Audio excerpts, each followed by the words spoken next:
Hi, everyone. Thanks so much for tuning in to Ask 5. My name is Monica Molinaro, and I'm going to be your host. This is the very first episode, which is really exciting. And today I'm joined by Anita. So to get started, Anita, do you want to introduce yourself to everyone? Sure, yeah. So my name is Anita Slominska, and I'm a postdoctoral fellow at the Institute of Health Sciences Education at McGill. I'm also affiliated with the Research Institute of the McGill University Health Center. Amazing. Well, thank you so much for joining me today. I really appreciate it. Oh, well, thanks for having me. Yeah, of course. So the way that Ask 5 works is that we ask a question to 5 people who are then going to provide their answers, their insights, their experience on that particular question. So it's the very first episode, which is really exciting. And I'm wondering if you want to introduce the question that we're going to ask. Yeah, sure. So the question that we're going to be focusing on today is, if I am someone who wants to get started in research, with a research career, where do I begin and what suggestions do you have? Yeah, it's a really good question. It's really the starting point, I think, for all of us that have entered into research, which all of us come in from a very different perspective, which is exciting. So let's introduce who our 5 are for this episode and see what they had to say.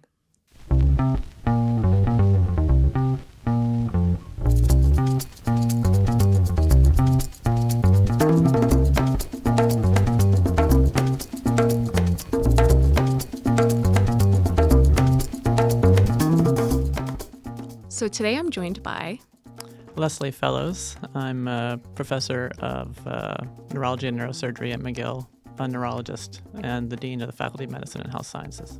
I'm Elizabeth Ann Kinsella, and I am director and professor at the Institute of Health Sciences Education in the Faculty of Medicine and Health Sciences at McGill University. Martin Pusic. I'm an associate professor of both pediatrics and emergency medicine at the Harvard Medical School, and I'm the director of the Research and Education Foundation at the American Board of Medical Specialties. So today I'm joined by I'm Stuart Lubarsky. I'm a neurologist. I do general neurology at the Montreal General Hospital, and I'm also associated with the Institute of Health Sciences Education, where I'm a faculty member. Meredith Young. I'm an associate professor at the Institute for Health Sciences Education at McGill University in Montreal, Canada. Did the audio sound okay then? Awesome. Thank you so much for joining me today. I appreciate it. My pleasure. So question number 1, which is quite broad, is if I'm interested in dipping my toes in the research space, where do I start?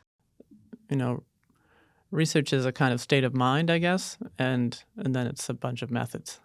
So the state of mind is maybe the most important, that you're sort of open to the idea that we don't understand lots of things, that we need to learn more, and that, I guess, that basic curiosity is a pretty important ingredient for research.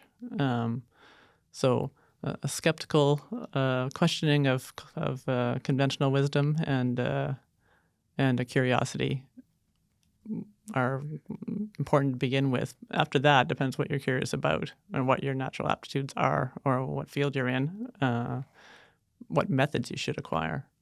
But research is definitely more than just curiosity. You definitely need a really good training in the relevant methods.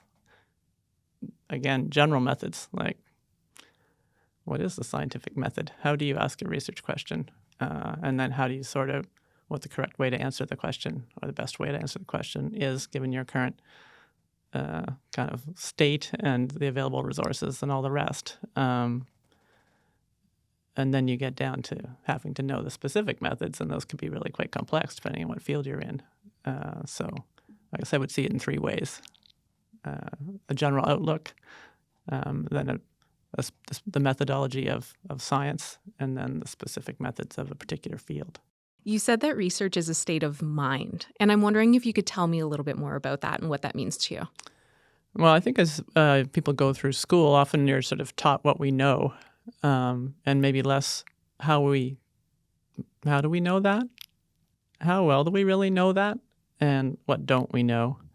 So I think a research outlook is someone who's got a research kind of state of mind is someone who would, you start to understand, how do we know that? Like, it's already a lot to learn, I don't know, how the human body works or something. So you're focused first on like memorizing the quotes unquotes facts. But then after a bit, you start to wonder, how do we know that? Some things we know very directly, but some things actually are based on quite flimsy evidence. And in the history of humanity, the willingness to question what you're being taught is actually not necessarily that prominent, depending on the moment in history.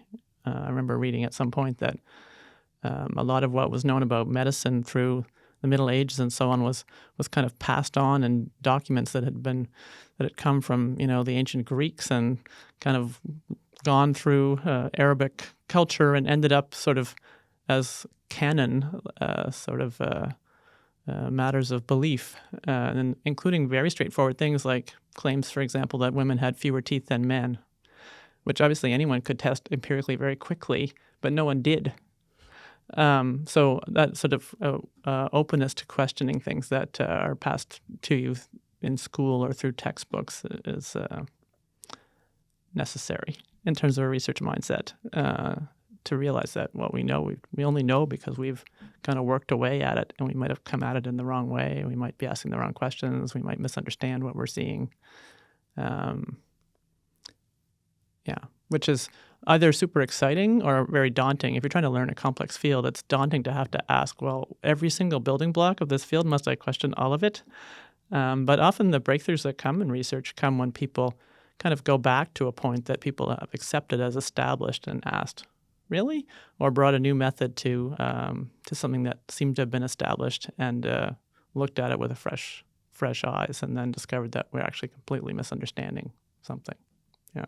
Okay, I think that it depends on where you're situated in terms of where you might start. So if you're a graduate student, you likely have some background that has fueled your interest in research, and you may know some people who are undertaking research that you might like to pursue.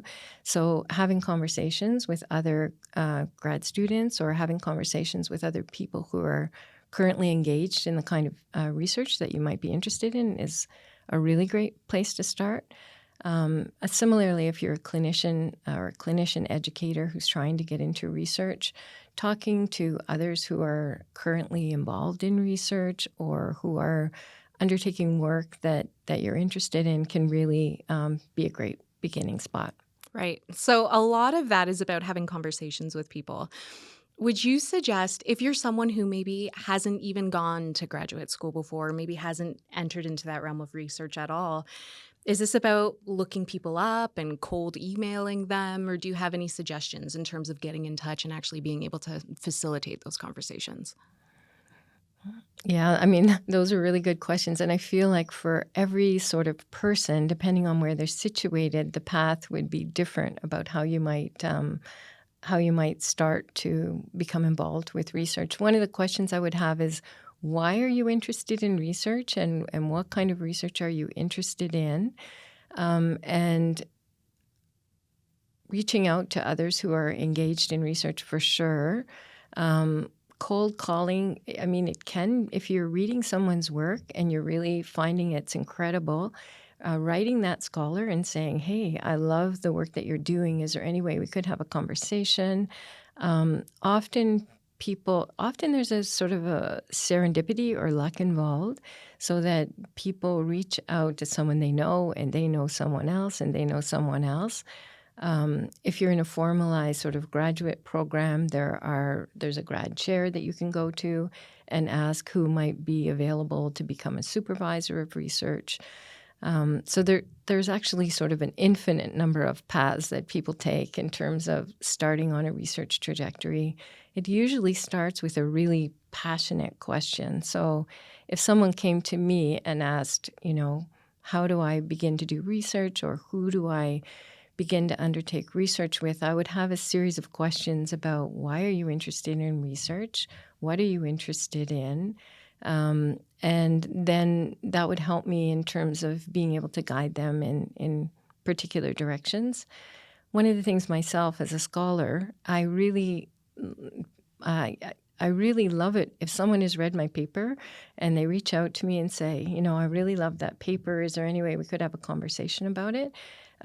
People often think, we can't contact someone who's written a paper, but scholars, I think, in general, really appreciate it when someone's genuinely interested. What are the whys that you've seen in terms of people getting into research? If there's someone listening to this and they're thinking, well, I don't know if my why is good enough or my reason is good enough, what are some of the things that you might have witnessed or you yourself have experienced in terms of why someone is pursuing research? Oh, it's a really great question. And I think the why is important to probe with both when you're a supervisor working with someone and when you're someone who's thinking of becoming a researcher. For me, the richest projects have come out of actual challenges in practice where people have tried to do something or they've seen an issue and it keeps them awake at night and they want to contribute to generating some responses or solutions or explorations around attention in the world that they're concerned about. So I found often with the doctoral students that I've worked with, they come with something that is really compelling to them, that they really want to pursue with a passion. And I think that passion can inform the research so much and also give you the energy to see it through to the end, particularly if you're undertaking a doctoral kind of project. The doctoral projects that I've supervised that have come from a really deep place within an individual's curiosity or life experience have been extremely rich. The first thing would be, I think that there's just a whole different set of places to start. And I can tell you my story. So I'm a pediatric emergency doctor. To this day, I do shifts in the pediatric emergency department, seeing kids with, as we've discussed, various stripes of illness. And when I first graduated, I graduated from here. I did my fellowship at the Montreal Children's Hospital, and kind of my early attendinghood was here. And I did no appreciable research at that time. I was focused on being a clinician. That's what I wanted to do well. And in a way, it kind of felt disloyal to go spend time in, kind of the library or the lab or wherever it was, because it was at a time when I was trying to get better and better and better at being a clinician. And that was my core identity, was doing that. But as I went along and opportunities to teach and opportunities to get wrestle with what it meant to be a good pediatric emergency doctor meant accessing research, and it organically became part of what I would do professionally. And my role models were doing it all the time in terms of looking stuff up and wondering and asking good questions and the like. And so I gradually got more and more involved in research in an organic, slowly, week by week, month by month, go to this conference. Wow, that was kind of fun. And go to read this article. Wow, kind of that's a great idea. And then just gradually, kind of getting involved in it.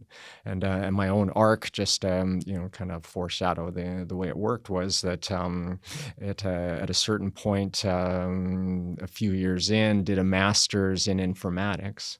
Hated it, and signed up for a three-year thing, and it was all about ICD-9 codes and too much geek stuff and the whole bit for me. For some people, that's absolutely fabulous, but then going off and using that for a bit, and then having the opportunity to, in midlife, go do a PhD. And so that I went to Teachers College at Columbia University. I was the only doctor amongst a bunch of K-12 educators, but we're all united by being interested in educational technology. And at that point, kind of this informatics and the kind of how to do my clinical thing better and better was just kept incrementing along.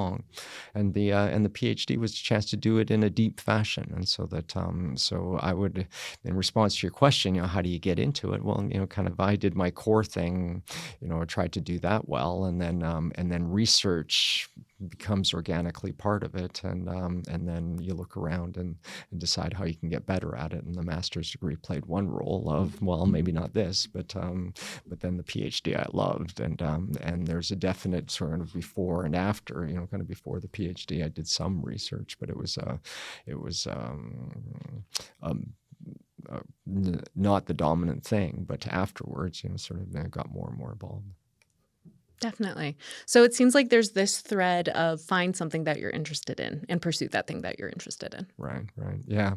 And that becomes now, I do a fair amount of education with grad students and the like, and where the point isn't what my idiosyncratic story was, but kind of what's best for you. And there the generic advice is to find a phenomenon that you find fascinating, and so that something that you will find fascinating when you torture it to death as a grad student, and yet you'll still be kind of interested and still be willing to put in the work that it takes to examine it rigorously. Mm-hmm. And I think that piece is also really important too when you talk about sometimes you're going to stumble upon things that you don't actually like as much or that you don't care about as much. And that's okay too, because you've ultimately learned that that's not the thing that you want to dedicate your time to. Right, exactly. And so that what's that Edison quote? I have not failed 10,000 times. I have only found 10,000 ways that don't work. And so that so hopefully it won't take a grad student 10,000 kind of things, but that notion of we're in the business of going down rabbit holes and exploring them and seeing what's there is to be celebrated and not thought of as a negative or as a waste of time or as a failure or anything like that, but rather intrinsically part of the process. Mm-hmm. And the other piece on top of that too is if it's really something that you don't enjoy, you don't have to stay there and tough it out. Like you can go and pursue something that you actually enjoy. Right, exactly, and that gets into you get into grad school, you get gradually make your way to a thesis mentor, and kind of that doesn't always work out, and that's okay. Yeah, I think that's a great question. The caveat being that I'll only speak from my own experience. So my pathway is through medicine, and my research experience is through medical education. I guess there's actually no single right answer to that question of where you start with research. There could be various trajectories, I guess, into research. In one sense, it could start with an idea. Many people get into the research world because they are experiencing something in their educational environment or in their clinical environment or in whatever environment that they are studying in that just bothers them, that niggles at them, that they feel that there's something that's not right here. And so it starts with an idea that they want to explore a little bit deeper. And often they'll start to look into how can they address that situation. It's because they want to affect some sort of transformation or change. Many people don't know how to start going about that, but that's kind of their entryway into the research world. Is they see something in their environment that they really want to make a difference in. Another way that I think people get into research is that they see people around them who are doing it, and so they see some of their teachers or educators, or in my situation in medicine, they see some of their clinical preceptors who are engaging in a field that they become interested in, and that's often the kind of foray into how they get into research. So where does your experience lie within those two entry points? Or did your experience kind of bridge both of those? No. So mine was definitely more the latter. So in my situation, I was doing a residency program in neurology. And it just so happens that built into our residency in neurology, in the fourth year of our training program, there was built-in time set aside for people to do just that, is dip their toes into the waters of research to get a little bit of experience. And so that was sort of a built-in feature in our neurology program. And at that time, as an R4, I had no idea about what I wanted to do research in. And frankly, I did not have ideas. there were several pathways that people took even at that time. Some people went and did basic science research or biochemical research. They worked in labs with rats and pipettes and things like that, which I knew personally really wasn't for me. There were other people who were doing clinical research. They were interested in understanding more about patients with Parkinson's disease or epilepsy or migraines or things like that. That wasn't my experience either. That didn't suit me because I knew at the time I was going to do general neurology, and there wasn't a specific subfield of neurology that I was particularly interested in focusing on. So then I looked, and I looked to see what else was out there.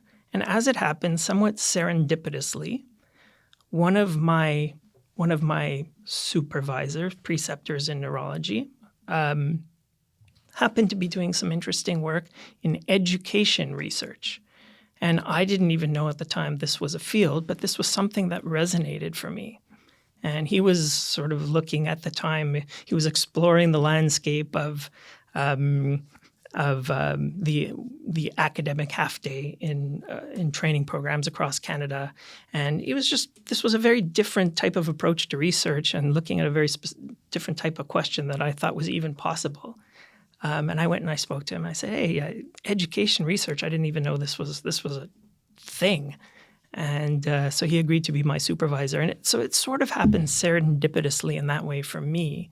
And again, in my case, I didn't come to it with a particular idea in mind, but I came to it by exploring my environment, finding a person that was doing something interesting to me, and then having that person bring me in.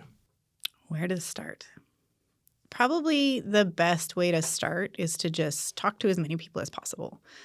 Because any research experience or scholarship experience is always kind of embedded in a field or a particular context, and it's often very, very connected to your own interests, which is particularly true in health professions or health sciences education because people get started because often something has frustrated them. They can't believe in this day and age we're teaching people this way. So those kinds of passions and trying to figure out how, if you want to turn them into scholarship or how to turn them into scholarship, the best way to start is just talking to lots of different people. And who are the different people that you're talking about? An excellent place to start if you have clinical training is to talk to your other clinical colleagues, because often the thing that annoys you is not going to be linked just to you or your own experience. And often through organic networks, you can find somebody who's connected into health sciences or health professions. If you're already a little bit connected, you can often ask for recommendations for people to talk to or things to read. Because often the hardest part of starting in research is figuring out how to take the thing that really frustrates you or really annoys you and how to turn that into a question. How to turn that into a project. And the best way to do that is to just keep trying to explain it to other people. And often through trying to explain it to other people, you start to better understand it yourself. And through those conversations, not only do they help clarify your thinking, but often you can get connected to other people to talk to as well. And hopefully that spider web eventually gets you to someone who can give you a hand. And what about as a grad student then? If you don't have like a group of clinicians that you're surrounded by?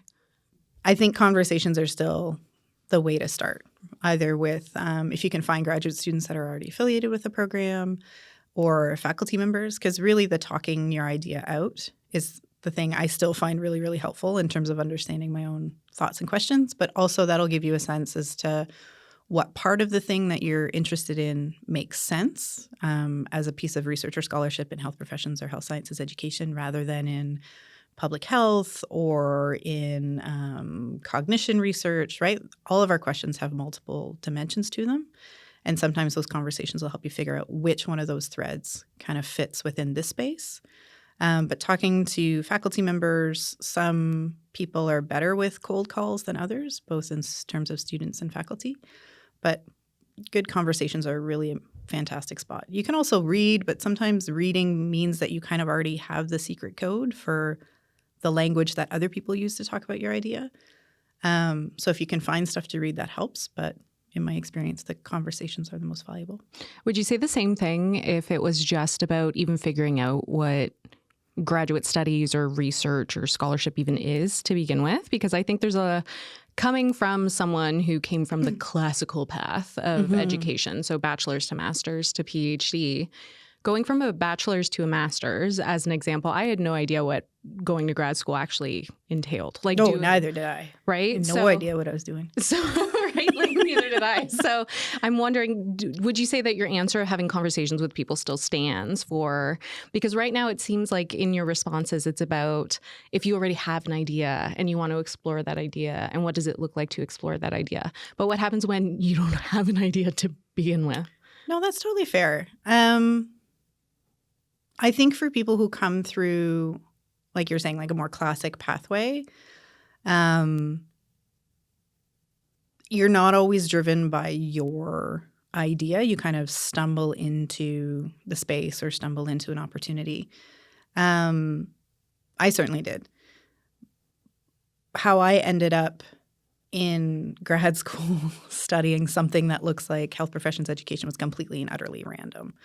I was working after I finished my undergrad and was actually completely horrible at my job, but horrible for a very specific reason.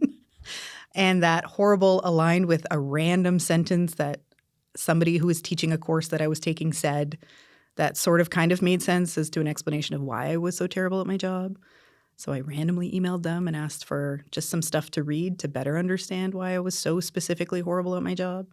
And then we ended up having conversations. I would talk about my job. They would talk about their research just over coffee. And then that's essentially how I stumbled into graduate studies.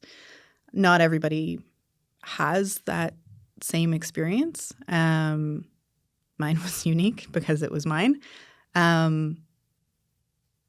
So there are definitely other ways, but we still study things we find interesting. So whether you have a specific question or a specific problem, you gravitate to things you find interesting. So what did you think of what everyone had to say? Well, I thought it was really interesting. And I think that one thing that struck me and that I think they all mentioned is that there's multiple paths that one can take into the research world. And so there, especially, that there's different trajectories and different starting points. And that it'll all depend a lot on your own individual circumstances and where you are in your life and your career also, and what kind of experience you're bringing, as you commence your kind of research journey, wherever it is and wherever it might lead you. And I think that, many people talked about needing to identify a point or some kind of issue that really resonates with you and that has some kind of individual significance to you, whether it's something that you've observed through your own professional practice as a clinician or something that you've been learning in the classroom and questioning, like Dean Fellows was saying, for example, kind of questioning received wisdom or wanting to maybe push back on certain things that maybe don't seem quite right to you or have sparked your curiosity. So that finding, I guess, it requires maybe doing some kind of reflection on what is really driving me individually as a researcher. But then another point that came up, I think, again, with all of the guests on this podcast, was needing to have conversations and needing to develop relationships with people who are already doing research and active in research, and so that you can begin to find where you should situate yourself, who you should know, who you should try to work with, and how you can eventually, hopefully, find a place, the right place, And I think a lot of people were talking about how it might not be right away that you find the right place also, that you have to be able to kind of maneuver within,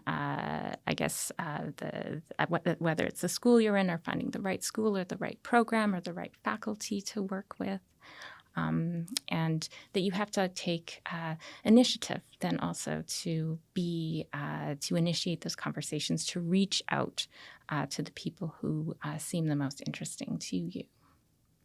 I think all of the points that you've made are great and all really important aspects about getting involved in research. And a lot of the things that you said I resonate with as well in terms of making those connections, but also questioning the way that we've come to know about things. I know that my own experience was informed by a very, very particular conversation that I had in one point in time as well. And so understanding that all of us are going to come into research with a very different perspective and a very different interest, and that's okay. But the point is taking that initiative to get those conversations, I think, is really important, and I'm glad that you brought that up as well. So, Anita, I want to thank you so much for joining me today and being my first co-host on this episode. I really appreciate it. Oh, thank you for having me. And to everyone else that's been watching and listening, thank you so much for taking part in this episode with us. We're really excited to bring the next episode to you, and we hope that you'll be joining us to Ask 5. So today I'm joined by... Hi. Oh. That was beautiful. I did. This is the stupidest question I've ever seen. Oh, no. I don't know why it's in this list. It's how many chickens would it take to be able to kill a lion? Wow. I think it would take a lot of chickens to kill a lion. I'm guessing 312. That's a really interesting number. The zombie apocalypse has begun. You have an SUV and a baseball bat. Where are you going first? You're supposed to go to Canadian Tire to prepare for the zombie apocalypse because it's all very nice, but you're going to need a sleeping bag and I was bunch going to of say, stuff. what are you Yeah. getting from Canadian Tire? Everything you need is in Canadian Tire, and it's possible that if it's one of those ones with the escalator that you could defend from there.